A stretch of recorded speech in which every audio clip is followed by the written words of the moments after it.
I think you've got it," Carter declared as Kate seemed to find her rhythm with the sculling drill she'd been working through for the last 10 minutes. "I think I'm not going to be able to move tomorrow," Kate grumbled from the seat in front of her. Even though Carter was pretty sure she detected a note of wry amusement in Kate's tone, as she watched Kate's shoulders lift with a deep breath, she wished she could see her face to get a better read on how she was feeling. It had been pure instinct to invite Kate out for a row when she'd admitted to missing the sport, and after Kate initially declined, it had been equal parts hubris and the desire to see Kate again that had her doing everything she could to talk her into it. Part of her had wondered if Kate would even show up, considering how she'd basically browbeaten her into agreeing, but she had.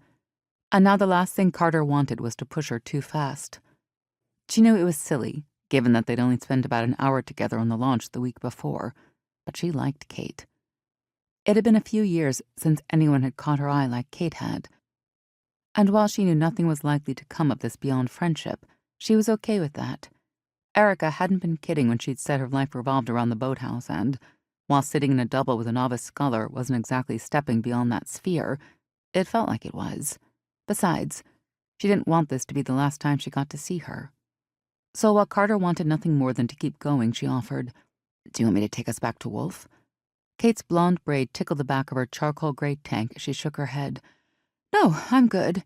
"You're sure?" Carter's pulse jumped when the boat tilted as Kate turned in her seat to look at her.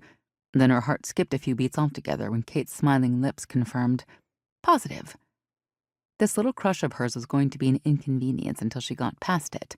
But in the meantime, she figured there were worse things than getting a little flutter in her chest when a beautiful woman smiled at her. "Cool. You ready to string together some full strokes?" "If you are," Kate answered gamely. Carter nodded and double-checked that her blades were feathered to sit flat on the surface of the water to help balance the boat. Though the river was beginning to fill with day trippers in kayaks and on paddleboards, it was still early enough that the traffic was manageable. After a brief glance over her shoulder to make sure there wasn't anyone in their path, she said, "I'll hold us steady until you settle into a good rhythm, and then I'll join and match you. So just go ahead and do whatever feels comfortable. Don't feel like you have to rush anything, okay?" Kate nodded and turned back around. Her shoulders lifted with a deep breath as she sat up in her catch position, and she muttered, "Here goes nothing," as her back tensed and she began to straighten her legs in a controlled drive. Carter tightened her cord to hold the boat steady as she split her attention between Kate's form and the movement of her blades.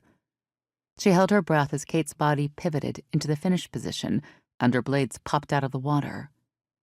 Kate hadn't been wrong when she'd called bullshit on her claim that sweeping and sculling were the same thing, but she also hadn't been entirely right, because whether using one oar or two, it all boiled down to moving a boat as efficiently and effectively as possible.